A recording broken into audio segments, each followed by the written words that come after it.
हाय। COP 12 पढ़ने से पहले हम लोगों ने सोचा कि पहले कुछ कॉन्सेप्ट्स क्लियर कर लें। सो COP 12 है प्रोसीजरल सेडेशन और COP 13 है एनेस्थीसिया सर्विसेज। ज़्यादातर कन्फ्यूजन इसलिए होती है बिकॉज लोग एनेस्थीसिया और सेडेशन में कई बार अंतर नहीं समझते। जो क्लिनिकल साइड से हैं उन्हें ये पता है, लेकिन जो क्लिनिकल साइड से नहीं है, मैनेजरियल साइड से हैं एंड बेसिकली हॉस्पिटल मैनेजर्स हैं और कॉमर्स या साइंस के बैकग्राउंड से आए हैं और आज क्वालिटी मैनेजर हैं, उनके लिए एविडेंस कलेक्ट करना थोड़ा सा कंफ्यूजिंग हो जाता है। So let's understand the difference sedation and anaesthesia. So core definition, first thing हमारा क्या टारगेट है, हम लोग फंडामेंटल क्लिनिकल डिस्टिंक्शन समझेंगे सेडेशन और एनेस्थीसिया के बीच। सेडेशन क्या होता है? Sedation is patient remains conscious, मतलब पेशेंट होश में रहता है। हो सकता है बहुत ही मिनिमल लेवल ऑफ सेडेशन हो और सकता है डीप स्लीप में चला गया हो। पेशेंट सिंपल इंस्ट्रक्शन फॉलो कर लेता है, रिस्पॉन्ड करता है किसी भी स्टिमुलस से, ब्रीदिंग नॉर्मल होती है, कभी कभी एयरवे सपोर्ट की आवश्यकता होती है, काफ़ी तेज रिकवरी होती है पोस्ट एनेस्थीसिया, ठीक है, और चांसेस ऑफ ग्रॉगीनेस या इंटेंस नॉजिया कम होते हैं। जनरल एनेस्थीसिया में क्या होता है?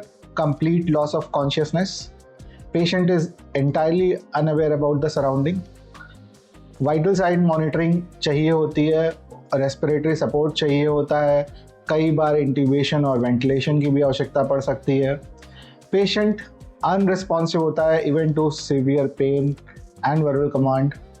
Muscle paralysis is often induced to prevent major movement during surgery, ठीक है। सेडेशन, तो सेडेशन क्या? 3 category, minimal, moderate and deep sedation. Minimal sedation क्या? पेशेंट हाईली अवेक है, रिलैक्स्ड है, कॉग्निटिव फंक्शन पूरी तरह से काम कर रहे हैं। कॉग्निटिव फंक्शन मतलब दिमाग पूरी तरह से काम कर रहा है, हल्का सा इम्पेयर्ड है, और कोऑर्डिनेशन और ब्रीदिंग, उसका मसल कोऑर्डिनेशन एंड ब्रीदिंग पूरी तरह से नॉर्मल है। मॉडरेट क्या है? ड्राउजी है, थोड़े वर्ड उल्टे सीधे मुंह से निकल सकते हैं। उल्टे सीधे मतलब ऐसा करके कुछ आवाज़ निकल सकती है, ढंग से बोल नहीं पाए शायद। Patient may not remember the procedure, लेकिन वर्बल कमांड को रिस्पॉन्ड कर सकता है। डीप सेडेशन एकदम एज टू स्लीप होता है पेशेंट रिस्पॉन्ड करता है बहुत ही ज़्यादा रिपीटेड स्टिमुलस को, या मतलब बहुत पेनफुल स्टिमुलस को रिस्पॉन्ड करेगा। ब्रीदिंग में थोड़ा सा असिस्टेंस की आवश्यकता पड़ सकती है। एनेस्थीसिया के टाइप क्या होते हैं? Local, regional and general. Local anaesthesia क्या है? Numbing a specific small area of the body, ठीक है।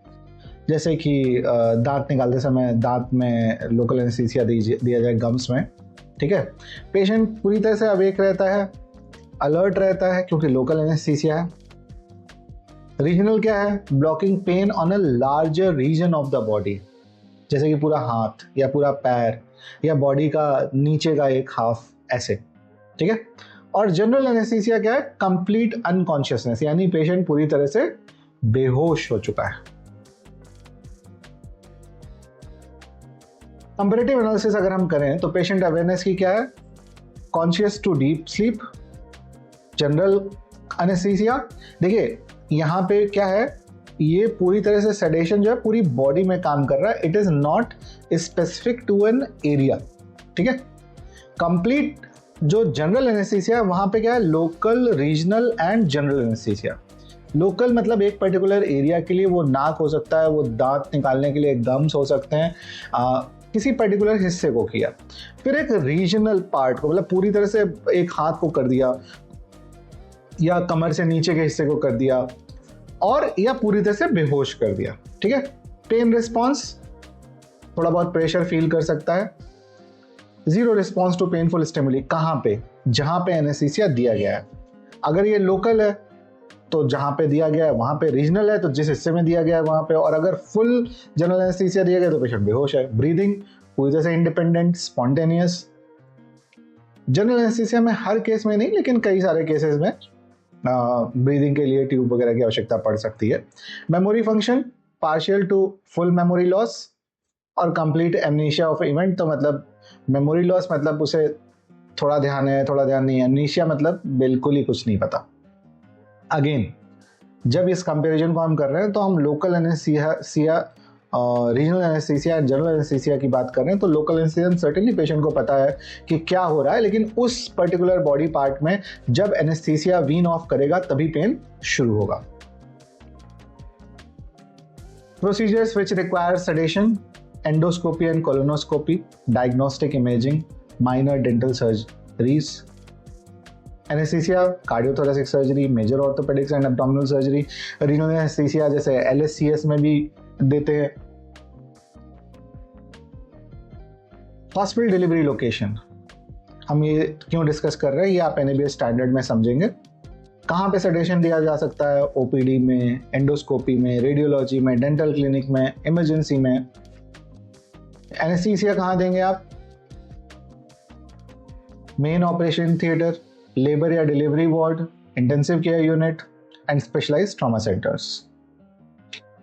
This is the small presentation जो एक्सप्लेन कर दी है कि प्रोसीजरल सेडेशन और एनेस्थीसिया में क्या अंतर है। अब हम जो है COP12 और COP13 पे जाएंगे, जहां पे एक्चुअली प्रोसीजरल सेडेशन पे NABH को क्या चाहिए और एनेस्थीसिया में NABH को क्या चाहिए, उस पे हम लोग डिस्कस करेंगे।